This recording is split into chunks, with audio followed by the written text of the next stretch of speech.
എല്ലാ കൂട്ടുകാർക്കും നല്ലൊരു ദിവസം ആശംസിച്ചുകൊണ്ട് മാമ്പഴത്തിന്റെ പുതിയ വീഡിയോയിലേക്ക് സ്വാഗതം. നമുക്ക് നേരെ രേവതിയുടെ സച്ചിയുടെ ഇന്നത്തെ നല്ലൊരു വിശേഷം കണ്ടാലോ?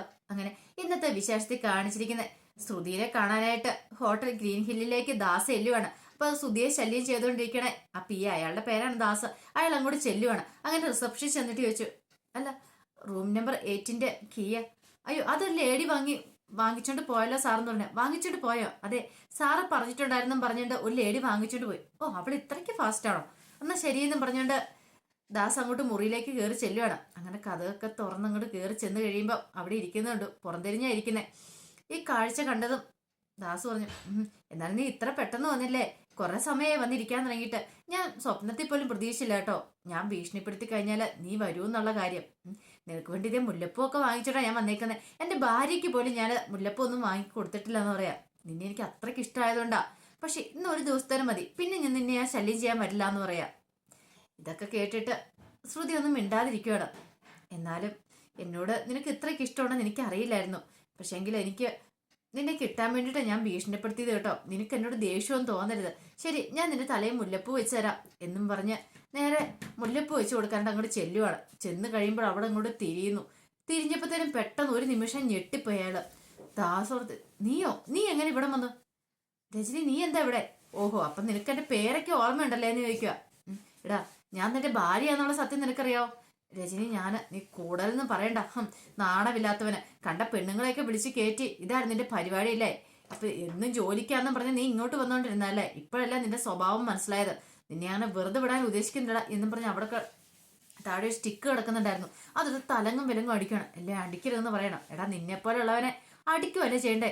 അടിച്ചു കൊല്ലുക ചെയ്യണ്ടേ വൃത്തിയായിട്ടവൻ. എടാ, ഞാനും ഒരു മോളും ഉണ്ട്, അത് നിനക്കറിയാവോ? എന്നിട്ട് നീ എന്തിനാണ് ഇങ്ങനത്തെ വൃത്തിയായിട്ട പരിപാടിക്ക് പോയത്? കണ്ട പെണ്ണുങ്ങളെയൊക്കെ വിളിച്ച് ഭീഷണിപ്പെടുത്തിയിട്ട് അത് ഹോട്ടൽ മുറിയിലേക്ക് ഉണ്ടെന്ന്. അപ്പൊ എന്നും നിനക്ക് ഈ പരിപാടി തന്നെയല്ലേ? നിന്റെ ബിസിനസ് അല്ലേ എന്ന് ചോദിക്കുകയാണ്. അങ്ങനെ അടികൊണ്ട് അവശതയായി പുറത്തേക്ക് ഇറങ്ങി ഓടുവാണ്. പുറത്തേക്ക് ഇറങ്ങി ഓടിക്കഴിയുമ്പോൾ പുറത്തു വന്നുകഴിയുമ്പോൾ അപ്പുറത്തെ മുറിയിലെ ആൾക്കാരും അവിടെ അടിച്ചു വാരുന്നവരും എല്ലാരും നിൽക്കുന്നുണ്ട്. അവരുടെ മുന്നിലിട്ട് രജനി ദാസിനെ അടിച്ച് പൊളിക്കുകയാണ്. എടാ, ഇനി നിന്നെ വെറുതെ വെച്ചേക്കൂടാ. മേലാല് എന്നെ എന്റെ കുഞ്ഞിന്റെ അടുത്തേക്ക് നിന്നെ കണ്ടേക്കരുത്. ഇന്നത്തോടുകൂടി നമ്മൾ നമ്മളുടെ പൊറുതി കഴിഞ്ഞിടാ.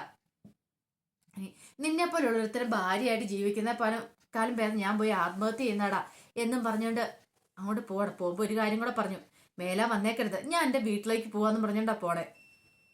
തകർന്ന് തരിപ്പടമായിട്ട് ദാസ് നിൽക്കുവാണ്. ഈ സമയം ദാസിന്റെ അരിയിലേക്ക് ശ്രുതിയും മീരയും കൂടെ വരുന്നേ. ശ്രുതി ചോദിച്ചു, കിട്ടിയില്ലേ നിനക്ക്? നീ എന്താ വിചാരിച്ചേ? നീ വിളിക്കുമ്പോ അവിടെയെല്ലാം ഞാൻ വരുമെന്നോ? നിനക്ക് ആള് മാറിപ്പോടാ. ഇത് പെണ്ണ് വേറെയാ. എന്തെങ്കിലും പറയാൻ പറ്റുമോ? ഈ സമയം മീര പറഞ്ഞു, നീ എന്താ വിളിച്ചിട്ട് പറഞ്ഞേ? ഇങ്ങോട്ട് വരണമെന്ന്. ഒരു ദിവസം നിനക്ക് വേണമെന്ന് സുധീനില്ലേ? നീ എന്താ വിചാരിച്ചുകൊണ്ടിരിക്കുന്നത്? ഇങ്ങനെ തെറാപ്പി ചെയ്ത പോകുന്ന ബ്യൂട്ടി പാർലർ നടത്തുന്ന പെൺകുട്ടികളൊക്കെ മോശക്കാരികളാണോ? എന്നെങ്കിലേ അത് നിനക്ക് തെറ്റിയിട്ടുള്ള കാര്യമാണ്. നീ ആ തരപ്പിടിക്കാരെ പോയി പിടിക്കടാ. അല്ലാതെ ശ്രുതിയുടെ മേക്കിട്ട് കയറാൻ വന്നാണ്ടല്ലോ. ശ്രുതി ആരാന്ന് നീ ശരിക്കും അറിയൂന്ന് പറയാം. പിന്നീട് പറഞ്ഞു, മേലാല് ഞാനെന്നല്ല ഒരു പെണ്ണുങ്ങളെ നേരെ പോലും നീ നോക്കരുത്. ഇനി നോക്കിയിട്ടുണ്ടെന്ന് അറിഞ്ഞിട്ടുണ്ടോ? നിന്റെ കണ്ണി ഞാൻ കുത്തിപ്പൊടിക്കുന്നു പറയണ. മീര പറഞ്ഞു, ഇവന്റെ തല എനിക്ക് തല്ലി പൊളിക്കാനാ തോന്നുന്നത്. ഈ ഹെൽമെറ്റ് വെച്ച് ഇവന്റെ തലയും കൂടെ തല്ലി പൊട്ടിച്ചാലോ? ജയിലിൽ പോയി കിടന്നാലും കുഴപ്പമില്ല. ഇങ്ങനത്തെ ഒരു വൃത്തിയായിട്ടവന് നാട്ടിലുണ്ടാവില്ലെന്ന് പറയണം. നിനക്ക് നല്ല ഒന്നാന്തരം ഭാര്യ ഉണ്ടല്ലോടാ. എന്ത് ഐശ്വര്യമാട്ടോ മുഖത്തേക്ക് നോക്കിയാല്. നല്ലൊരു പെങ്കുച്ചുണ്ട്. നിനക്ക് അവരുടെ കാര്യം നോക്കി മര്യാദയ്ക്ക് ജീവിച്ചാൽ പോരെ. പിന്നെ എന്തിനാടാ നീ ഇങ്ങനെ ഈ നാട്ടുകാര് പെൺകുട്ടികളെയൊക്കെ ഇങ്ങനെ ശല്യം ചെയ്യാൻ പുറകെ നടക്കണത്? ദേ, അവസാന വാണിങ്ങ. ഇനി എന്റെ നിഴലിന്റെ അടുത്ത് പോലും നിന്നെ കണ്ടുപോയേക്കരുത്. കണ്ടിട്ടുണ്ടെങ്കിൽ ഇങ്ങനെയൊന്നും ആയിരിക്കില്ല എന്റെ പ്രതികരണം, അറിയാലോ എന്നും പറഞ്ഞ് സുധിയും മീരയും കൂടെ ഇങ്ങോട്ട് പോവാണ്. ആകെപ്പടം നാണം കെട്ട് തലയൊരിഞ്ഞ ആൾക്കാരുടെ മുന്നില് തല താഴ്ത്തി ദാസ് നിൽക്കുകയാണ്. പിന്നെ രാത്രിയായി കഴിഞ്ഞപ്പോ മുറിയിലേക്ക് സച്ചി കയറി വന്നു. അപ്പൊ രേവതി, എന്ത് പറ്റി മുഖം വല്ലാതിരിക്കുന്ന എന്താ? അതെ, ഇപ്പൊ ഓട്ടോ ഒക്കെയാണ് കുറവാണ്, അറിയാലോ. വാടക കൊടുക്കണം, കാറിന്റെ വാടക അടയ്ക്കണം, CC അടയ്ക്കണം. ഇവിടുത്തെ വണ്ടിയാണെങ്കിൽ കിട്ടിയിട്ടുമില്ല. അല്ല, അതെന്ന് കിട്ടുമെന്ന് ചോദിക്കുക. അതിന് കിട്ടാൻ കുറച്ച് ദിവസം താമസിക്കും. ഇന്ന് തരാം നാളെ തരാന്നൊക്കെ പറയുന്നല്ലാതെ അവർ വണ്ടിയുടെ കാര്യമൊന്നും ഉറപ്പിച്ച് പറയണില്ല. നമ്മുടെ വണ്ടി കിട്ടുമായിരുന്നെങ്കിൽ കുഴപ്പമില്ലായിരുന്നു. എന്ത് ചെയ്യണമെന്ന് അറിയത്തില്ല.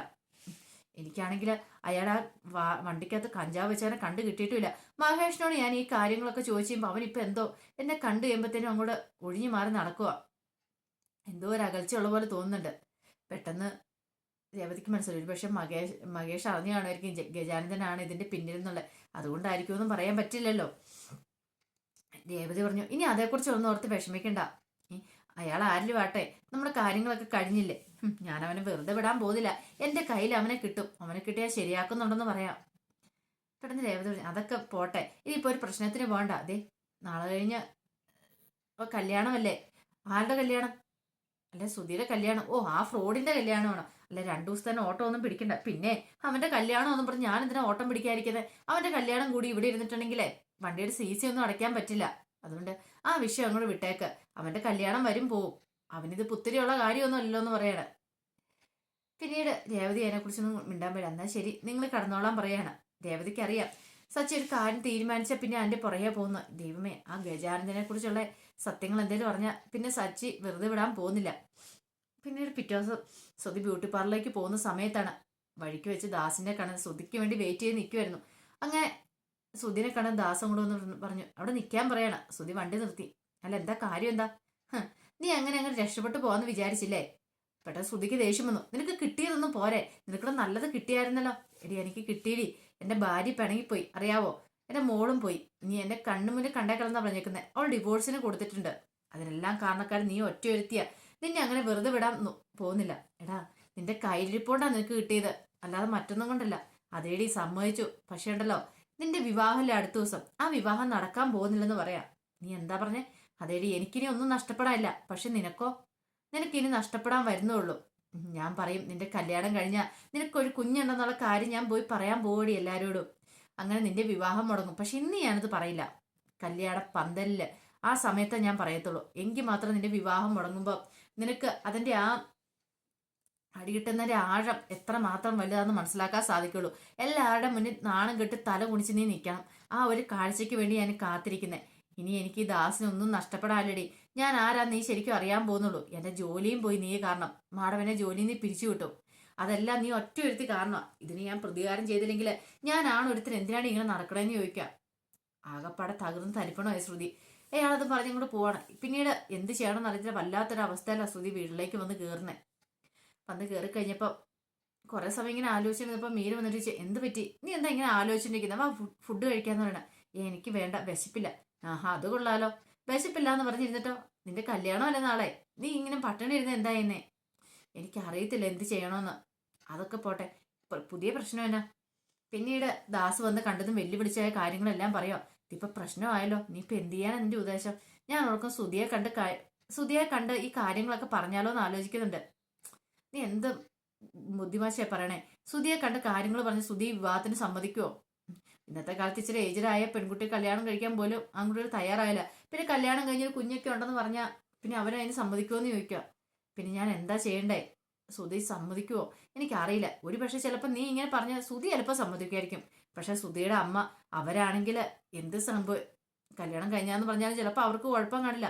പക്ഷേങ്കിൽ മലേഷ്യയിലെ എൻ്റെ അച്ഛനെന്നും പറഞ്ഞായിരിക്കണേ. കോടികളുടെ സ്വത്തും വരുന്ന കാത്തിരിക്കുന്ന അവര് ഈ ഒരു കാര്യം പറഞ്ഞാൽ നിന്നെ സ്വീകരിക്കും തോന്നുന്നുണ്ടോ? അത് മാത്രമല്ല, നീ വഞ്ചിച്ച് 10 ലക്ഷം രൂപയൊക്കെ മേടിച്ചെടുത്തെന്ന് അവര് പോലീസിനോട് പറഞ്ഞ നീ മാത്രമല്ല ഞാനും അകത്താവെന്ന് പറയാം. അതുകൊണ്ട് നീ ഒരു ആലോചിച്ചൊരു തീരുമാനം എടുത്താൽ മതി എന്ന് പറയാം. ശ്രുതി ആകെ പെട്ടുപോയി. ശ്രുതിക്ക് എന്ത് ചെയ്യണമെന്ന് അറിയില്ല. ഇനിയിപ്പോ എന്ത് ചെയ്യണേ? ഞാൻ നോക്കിയിട്ട് ഒരേ ഒരു വഴി കാണുന്നുള്ളൂ. വരുന്നിടത്ത് വെച്ച് കാണുക. അല്ല, അവൻ ആ സമയത്ത് മണ്ഡപത്തിൽ ഒന്ന് പ്രശ്നം ഉണ്ടാക്കിയാലോ? പിന്നീടല്ലേ അത്. എന്തേലും ഒരു വഴി ദൈവമായിട്ട് കാണിച്ചു തരായിരിക്കില്ല. നീ ധൈര്യമായിട്ടിരിക്കുക. ഞാൻ അന്നേ പറഞ്ഞ സത്യങ്ങളൊക്കെ തുറന്നു പറയാനായിട്ട്. അത് തുറന്നു പറയായിരുന്നെങ്കിൽ ഇത്ര പ്രശ്നങ്ങളൊന്നും ഉണ്ടാവില്ലായിരുന്നല്ലോ. ഇനിയിപ്പൊ അത് പറഞ്ഞിട്ട് കാര്യമില്ല മീരെ. വന്നതിന്റെ ബാക്കി നോക്കല്ലേ ചെയ്യേണ്ടതെന്ന് ചോദിക്കണം. ശരി, നീ ഇനിയിപ്പോ ടെൻഷൻ അടിക്കേണ്ട, വാ എന്നും പറഞ്ഞുകൊണ്ട് ഫുഡ് കഴിക്കാൻ അങ്ങോട്ട് വിളിച്ചുകൊണ്ട് പോവാണ്. അങ്ങനെ പിറ്റേ ദിവസമായി, കല്യാണത്തിന്റെ ദിവസമായി. അങ്ങനെ ക്ഷേത്രത്തിലേക്ക് കലാവതി മുത്തശ്ശിയും രേവതിയും രവീന്ദ്രനും കൂടെ വരുവാണ്. അപ്പൊ രേവതി വന്നപ്പോ അമ്മ രാവിലെ തന്നെ വന്ന് ലക്ഷ്മിയമ്മ കടയൊക്കെ തുറന്നിട്ടുണ്ടായിരുന്നു. പൂക്കട തുറന്നിട്ടുണ്ടായിരുന്നു. രേവതി അമ്മേനെ കണ്ട് ഓടി വന്ന് കെട്ടിപ്പിടിക്കാൻ. ലക്ഷ്മിയോട് സുഖമാണ് മോളേന്ന് ചോദിക്കണം. സുഖ. അമ്മ രാവിലെ തന്നെ വന്നോ? രാവിലെ തന്നെ വന്നു. ഇന്നിപ്പോ കല്യാണമുള്ളല്ലേ, കല്യാണത്തിന് മാല കെട്ടേണ്ടേന്ന് ചോദിക്കുക. അല്ല, മാല കെട്ടി കഴിഞ്ഞോ അമ്മേന്ന് ചോദിക്കുക. ഇല്ല, കുറച്ചുകൂടെ ഉണ്ട്. അന്ന് ഞാനിവിടെ കൂടാന്ന് പറയണ. ആ സമയം ദേവും കൂടെ അങ്ങോട്ട് വന്നു. അപ്പൊ കലാവതി മുത്തശ്ശൻ കണ്ട് ലക്ഷ്മി ചോദിച്ചു, സുഖമാണോ അമ്മേന്ന് ചോദിക്കണം. സുഖമാ. അല്ല, ശ്രീകാന്ത് ഒന്നും അതിലേന്ന് ചോദിക്കണം. അല്ല, അവര് വരുന്നുണ്ട്, ശ്രീകാന്ത് സച്ചിയൊക്കെ വരുന്നുണ്ടെന്ന് പറയാണ്. ഈ സമയത്ത് ശ്രീകാന്ത് അങ്ങോട്ട് വന്നേ. അപ്പൊ ദേവു എന്നിട്ട് ചോദിച്ചു, എന്തായി കാര്യങ്ങള്? ഇനിയിപ്പൊ അടുത്ത ചാൻസ് ശ്രീകാന്തിനാണല്ലോ എന്ന് ചോദിക്കണം. നീ ഒന്ന് പോ ദേവോടെന്ന് പറയണേ. അതെന്താ ഞാൻ പറഞ്ഞ് തെറ്റാണെന്ന് ചോദിക്കണം. അതെ, വർഷം ഇഷ്ടം പറഞ്ഞെന്ന് ചോദിക്കണം. അവൾ എന്നോട് ഇഷ്ടമൊന്നും പറഞ്ഞിട്ടില്ല. അതേ വെറുതെ അനാവശ്യ ചിന്തകളൊന്നും നിന്റെ മനസ്സിൽ വേണ്ടെന്നാണ്. പിന്നെ ഞാൻ പറഞ്ഞാൽ ഇപ്പൊ കുറ്റം എന്ന് പറഞ്ഞിട്ട് ദേവ് കളിയാക്കുവാണ് ശ്രീകാന്തിനെ. ഈ സമയമാണ് സച്ചിയും സുധീം ചന്തമതിയും കൂടെ അങ്ങോട്ട് അവരെല്ലാം കൂടെ കാറിന് ഇങ്ങോട്ട് വരുന്നത്. അങ്ങനെ വന്ന് ഇറങ്ങിയിട്ട് സുധി ഇങ്ങോട്ട് ഇറങ്ങി കഴിയുമ്പോഴത്തേനും പെട്ടെന്ന് ബാബു വന്നിട്ട് ചോദിച്ചു, അല്ല ചന്ദ്രൻ അവളെ വിളിച്ചായിരുന്നോ, സുധീനെ വിളിച്ചായിരുന്നോ, അവൾ ഇവിടെ എത്തിയോന്ന് ചോദിക്കുവാണ്. ഈ വിളിച്ചായിരുന്നു, അവൾ ഇപ്പൊ തന്നെ എത്തുമെന്നാ പറഞ്ഞെന്ന് പറയണം. ശരി അന്ന് നമുക്കൊണ്ട് പോകാന്ന് പറയണം. പെട്ടെന്ന് സച്ചി പറയുന്നു വിളിച്ചു, അവിടെ നിന്നേന്ന് പറയണം. എന്താ എന്നാൽ സുധി അങ്ങ് നിന്നു. അങ്ങനെ അങ്ങ് പോയാലോ, ഇതേ വെള്ളം ഒഴിച്ചാൽ ഓടുന്ന സാധനമല്ല ഇത്, ഇതിനകത്ത് പെട്രോൾ തന്നെ ഒഴിക്കണം, മനസ്സിലായോ? ഇത്ര സമയം കാറെ ഞെളിഞ്ഞിരുന്ന് വന്നിട്ടേ കാറിന്റെ പൈസ തന്നിട്ട് പോകാൻ പറയണം, ഓട്ടോ ഓടിയന്റെ. പെട്ടെന്ന് ചന്ദ്രമതി ചോദിച്ചു, പൈസയോ? അതെ, പൈസ തന്നിട്ട് അങ്ങോട്ട് പോയാൽ മതി. പെട്ടെന്ന് ചന്ദ്രമതി, നീ എന്ത് ഭർത്താവാണ്ടാ സച്ചി പറയണേ, ആൾക്കാർ കേട്ടാ നാണക്കേടാന്ന് പറയണേ.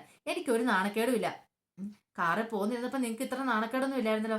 മര്യാദയ്ക്ക് കാറെ വന്നിട്ട് പൈസ ഇങ്ങ് തന്നിട്ട് പോകാൻ പറയാണ്. ആകെപ്പാടെ നാണം കെട്ട് സുധി ഇങ്ങനെ നിൽക്കുക. പിന്നീട് സച്ചി ഒരു കാര്യം കൂടെ പറഞ്ഞു, നിന്റെ രണ്ടാം കല്യാണം അല്ലേ അത്, പിന്നെ അധികം ആർഭാടമൊന്നും വേണ്ട. പൈസ ഇങ്ങ് തന്നിട്ട് നീ അങ്ങ് പോയാൽ മതി, അത്ര ധൃതിയൊന്നും ഇല്ലെന്ന് പറയാണ്. അപ്പൊ അതിന്റെ വിശേഷങ്ങളൊക്കെയാണ് നമ്മളിന്ന് കണ്ടത്. ഇതിന്റെ ബാക്കി വിശേഷങ്ങളുമായിട്ട് ഉച്ചയ്ക്ക് വരാട്ടോ. ഉച്ചയ്ക്ക് എന്നും ഞാനൊരു 1:30-2 മണി സമയത്ത് നാളത്തെ വിശേഷം എന്നും പറഞ്ഞ് ഇടുന്നുണ്ട്. അപ്പൊ എല്ലാവരും മറക്കാതെ അത് കയറി കാണണോട്ടോ. ഇഷ്ടപ്പെടുവാണെങ്കിൽ ലൈക്ക് ചെയ്യാനും മറക്കരുത്. ആദ്യമായിട്ട് കാണുന്നവരാണെങ്കിൽ സബ്സ്ക്രൈബ് ചെയ്യാനും മറക്കരുത് കേട്ടോ. ഒരിക്കൽ കൂടി എല്ലാവർക്കും നല്ലൊരു ദിവസം ആശംസിച്ചുകൊണ്ട് നിർത്തുന്നു. നന്ദി.